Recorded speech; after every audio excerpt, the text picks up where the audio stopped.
How's it going, guys? And welcome to the showdown between the Dinobots led by Krokgar and the Beastmen, who are going to be led by Malagor the Dark Omen. So let's jump right into this match, guys, and have some fun. So in the front line, I do have a very heavy core of Temple Guard, and I definitely feel like they're the way to go in this matchup. So number one, they'll trade relatively evenly with Bestigor herds, and I think that most Beastmen players are going to bring Bestigor herds in the front line, because number one, they have 100 armor. So Bestigor herds are going to trade really efficiently with Saurus warriors and skink cohorts, and they also have pretty good armor piercing values themselves. So if they end up fighting dinosaurs like Krokgar, who have 100 armor, and this Bastiladon back here who have 140, they should, be able to do some damage. Unlike, if they had regular Gore herds or just Ungors, those guys have such low armor piercing values, they would not only lose to Saurus warriors in the front line, but they would also just get massacred by the big dinosaurs. So I think Bestigor herds are also a pretty safe pick here. And if you look at Bestigor herds, while their primal frenzy is active, I think that's when their leadership is above 50%. They're also immune to psychology, which is huge in this matchup, because Krokgar and even the Bastiladons and the very supporting dinosaurs also cause fear and terror. So having that immunity to psychology in the front line is really strong. As such, that's why I like Temple Guard quite a bit. They can trade with Bestigors somewhat evenly. I'm not sure how that would go 1-to-1. So they have 32, 38, and 42, and then the Bestigors do have 41. So that's pretty big, and they also have a massive charge bonus compared to the Temple Guard. So I think the Bestigors would probably win in a 1-to-1 trade, especially since they're like a typical great weapon unit. But the Temple Guard can hold their own, but the real nice thing about Temple Guard is the other thing that most Beastmen players are going to bring are Gorbals. Gorbals have big mass, they have anti-large, armor piercing. They can just chase down your big dinosaurs and do some huge damage. So having the Temple Guard as kind of a Guardian type unit is really strong. So if Krokgar is being pressured and chased and taking a ton of damage, you can run him on top of the Temple Guard and just stand him in the middle of them, and the Temple Guard will be able to do some huge damage against those Gorbals.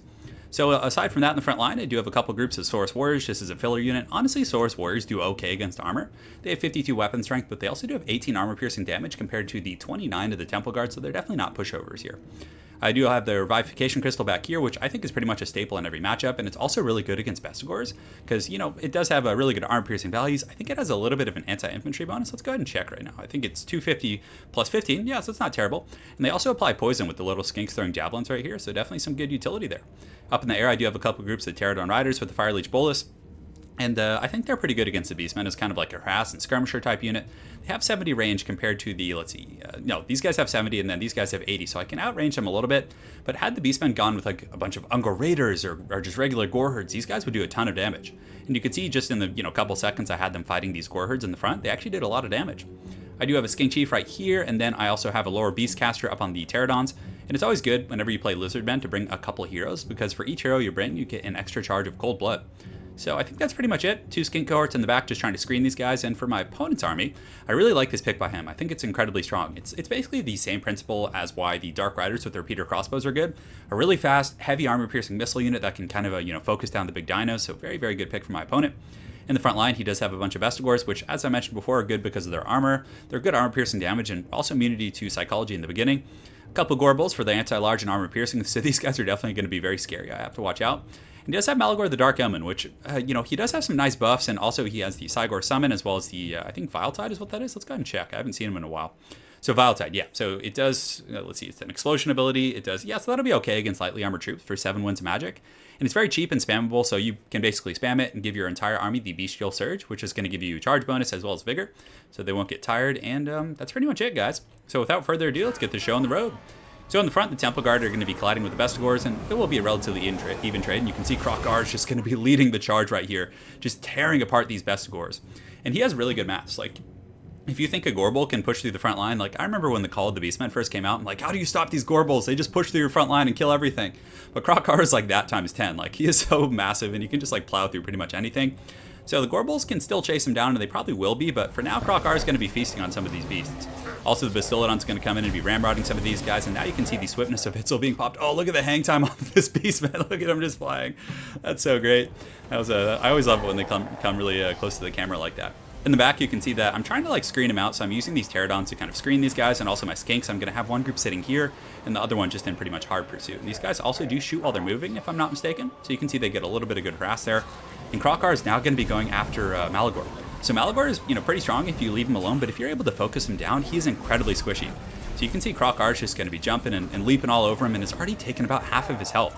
I do need to be careful because there are 2 Gorbals right here, but it looks like their AI did kind of de-aggro them on some of these Temple Guard. And again, Temple Guard do have that charge defense, they have anti-large and armor piercing, so they're really good against the Gorbals. But now my opponent smells blood in the water. He's going to be coming after Krokgar and probably doing a pretty good job. Krokgar does have the Revivification Crystal, but he's taking a bunch of damage. it's definitely a very scary situation. But like I mentioned before, I can retreat to my Temple Guard and get some pretty good support there. In the back, you can see my opponent was finally able to outmaneuver me with my skink cohorts, not being able to keep up with these guys, obviously with their 95 speed. And he's getting some really good throwing axe attacks on Krokar back there, and you guys can see the bounce of power is now starting to shift in my opponent's favor a little bit. He also gets a bit of a rear charge into my skink, so that's definitely not fun, and these guys are shaking and taking a ton of damage. So Krokar is going to be kind of scurrying over here towards his Temple Guard and these other troops, and basically just trying to run away from these Gorbals. We're just in hot pursuit and doing a ton of damage.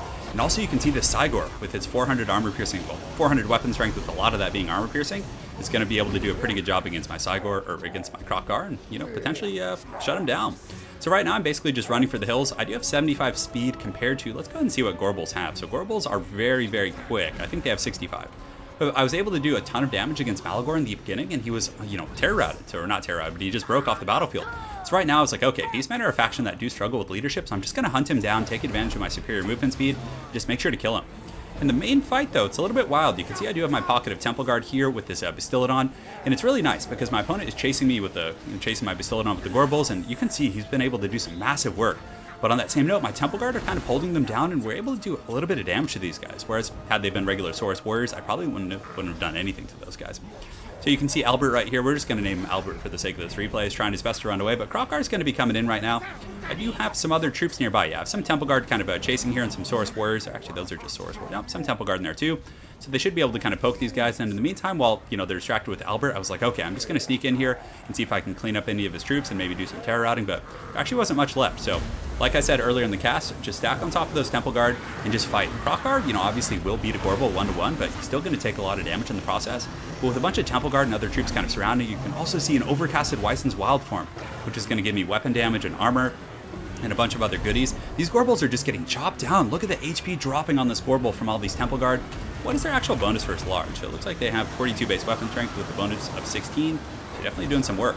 So the bounce of power is now starting to shift in my favor a little bit. You can see my opponent does have his Centaurs with the throwing axes, but they are being chased by some rampaging Saurus Warriors, so that's definitely good for me. Hopefully we can shut him down.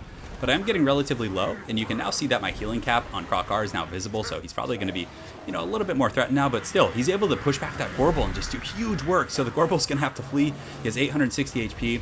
And yeah, I was really happy this game with how well the Temple Guard performed. They were able to hold off the Bestigor herds, which are very kind of a powerful great weapon unit, and they were also able to fend off the Gorbals and other large threats and help out with that Cygor and just getting me some great utility. Here you can see that my Beastcaster is going to be getting a Flock of Doom and fending these guys off, and you can see that now my opponent is going to be suffering from army losses, it looks like. So, but Krokar is still very low. I mean, had I not had that anti-large protection from those Temple Guard on the low ground, yes, well, everything's on the low ground compared to Krokar. But I think, you know, like earlier on when the game first came out, I was going into these matchups and just bringing a bunch of Saurus Warriors because, you know, on paper, when you think about Beastmen, you're probably thinking like, oh, they have Gore Herds, they have, you know, cheap Ungors, they're mostly a lightly armored faction. But most Beastmen players that I've run into are always bringing Bestigor herds in the front line. So that was a mistake I made early on. And I think mixing in a couple Temple Guard just makes all the difference. I mean, 82, 75, and 81 kills, those were fighting against Bestigor herds. And you can see the Bestigors definitely underperformed, 15, 14, and 59. So they really held their own, especially with the support of the Bastillodon. And that's a really nice synergy because if you stack the Bastillodon on top of the Temple Guard, or, you know, Krokar for that same matter, like I've been, you know, basically repeating throughout this whole cast, but I really want to get this point across, you're going to have, like, the tools to deal with everything. You have really good armor piercing. You also have, like, good armor piercing support from the Bastillodon, Fear and Terror. And, you know, the counter to the Bastillodon is the Gorbals. And you're able to counter the Gorbals with the Temple Guard. So it's almost like a game of chess, but it seems to work out pretty well. The Pterodons with the Fire Leech Bolas, I kind of liked them. It gave me some good kind of counterplay to those Centaurs with the throwing axes. And even though they didn't rack up the most kills, they were able to kind of screen them out and really provide me some good protection on my flanks. And I also got some pretty good rear charges with them. So when there was a really close fight, you can kind of fly them in. They're not like beasts in melee or anything, but you can still, you know, fly them in, get some good rear charges against Centaurs when they're, you know, kind of posturing against Krokar. And they will lose, but you can simply just retreat them, do some cycle charging, drop some of their rocks, which I actually was able to do this game, but unfortunately I didn't get to show you guys. But the rock drop can do some huge damage as well. And yeah, that's pretty much it for my build. For my opponent's build, I thought it was a pretty awesome build. Like the Bestigors were just, they were pretty beastly for sure. I mean, these guys put up a, you know, again, like I said earlier, they didn't get the most kills, but they did much better. Like if you bring like Gore Herds and just kind of the cheap Beastmen infantry, they get massacred by the dinosaurs. Like the Saurus Warriors will just annihilate them, and so will Temple Guard. So I think that this is the direction you have to go. I probably would have liked to see like 4 of these guys, maybe cut one Bestigor here. The 2 Gores for like kind of filler and fodder is fine. Cut this one guy, get a couple Ungor Raiders, because even though they don't have the best AP, it does add up. Like having that pressure on Krokgar the entire time is very strong. They could also shoot at some of the troops in the air. I do like the Centaurs with throwing axes quite a bit. I think the Vanguard deployment for them was a little bit risky because I was able to screen them out for like over half the battle. They didn't really get in on Krokgar till like, halfway through. And at that point, I think it was a little bit too much damage done to his lord. And had he had them in the back, like move them up with your main army, and then Krokgar would have, been chasing at Malagor, and they would have been in a position where they could just start heaving axes at Krokgar. And you guys saw Krokgar was pretty low, and had he been taking damage like right off the gates from these Centaurs, I think it could have been a very different game. But I do like his build quite a bit. I still think that Malagor is a little bit too risky to bring, because Krokgar and even Jabba the Hutt on Zlok would be able to kind of get to him pretty easily and just burn him down. He's too squishy. But, despite Morkar's nerfs, I still think he's a more competitive pick. But again, being able to summon that giant Cygor is pretty strong. And I didn't really get a chance to see the Vile Tide in action, though, because I think he died a little bit too quick. But I really like the build for sure. So very well played to my opponent, Romulan Dog. Look forward to seeing you again on ladder. And hopefully you guys enjoyed this Dinobot showdown. Have an excellent night, guys, and take care.